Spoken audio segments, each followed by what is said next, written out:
Hey, what's up everybody, Anubhuta here with PS Craft and welcome back to this week's Photoshop tutorial. Well, in this week's tutorial, I'm telling you about 6 Photoshop tips that's gonna make your life with Photoshop way easier and is gonna make your workflow much faster. So let's get started with the very first tip, that is the non-destructive merge.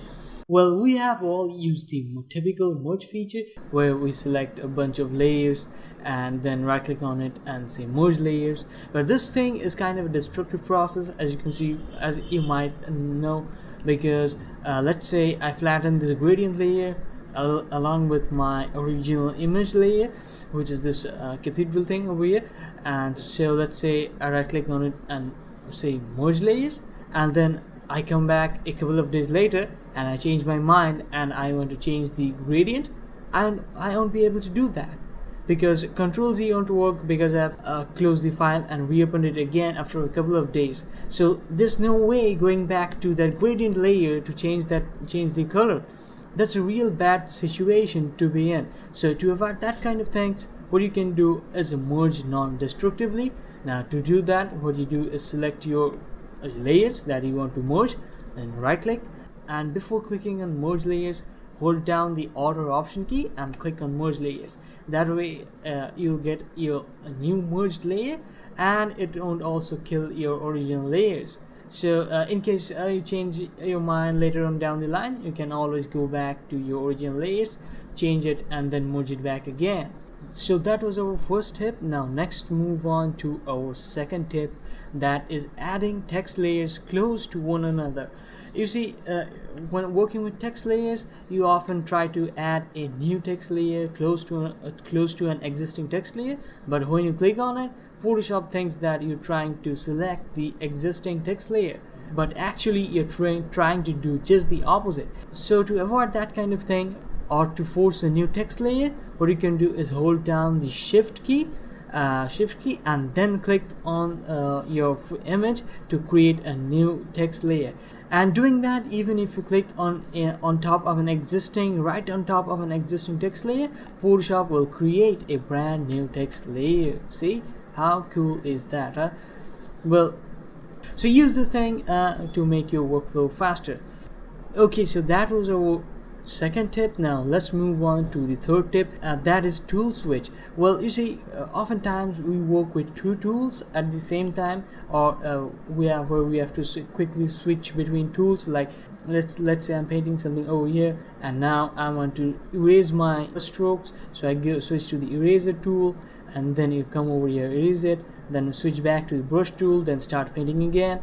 You get the idea. This thing is a real slow process. This is a quick way of temporarily switching to the other tool. So to do that, all you have to do is hold down the shortcut key of whatever tool you are trying to use. Let's say I'm trying to use the eyedropper tool, so I'm going to press and hold down I without letting it go, and now I'll select my sample colors, and as soon as I let go of the shortcut key, it'll revert back to my brush tool.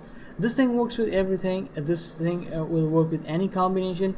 It will work with the brush tool, move tool, eraser tool, patch tool, selection tool, anything. As long as it has got a shortcut, this thing will work. So let's say I want to switch to the move tool. What I can do is press and hold down V, then move my pen strokes, and as soon as I let go of V, it is going to switch back to my brush tool. So this was a definitely real time saver. Go ahead and use it. Hopefully you will find it helpful. So that was our third tip. Now let's move on to our fourth tip, that is the bird's eye view.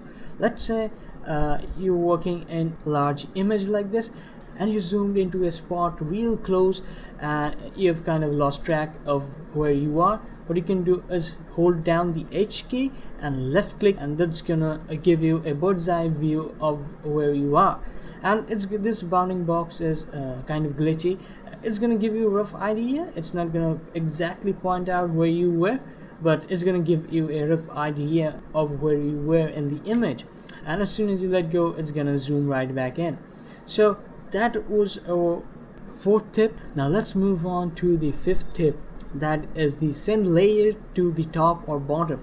Now this one's a real handy and real neat trick to have up your sleeve. So let's say I want to send this layer to the top of the pile, what I can do is hold and keep dragging it till I reach the top, and then put my layer.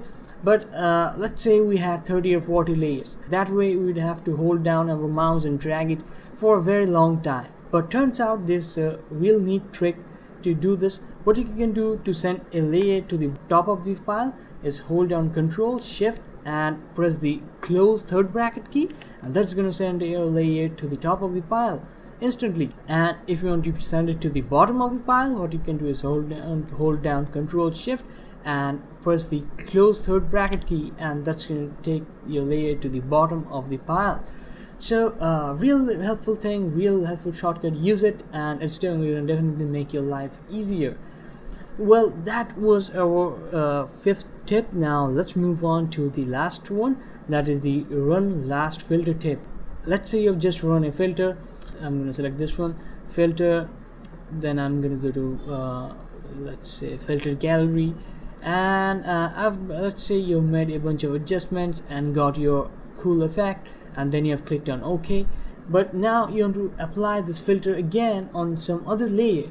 So what one would typically do is select that layer, go up to filter gallery, and do those adjustments all over again.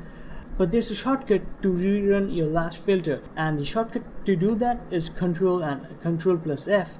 Once you press that, it's gonna run your last run filter, and you're with the same settings and same adjustments, and you're gonna have the same effect on your new layer. So there you go, those were 6 Photoshop tips that's gonna make your life easier with Photoshop. Hope you have found it helpful. If you did, make sure you thumbs it up and subscribe to my channel for more videos like this. Thanks for watching, and I'll talk to you in the next one.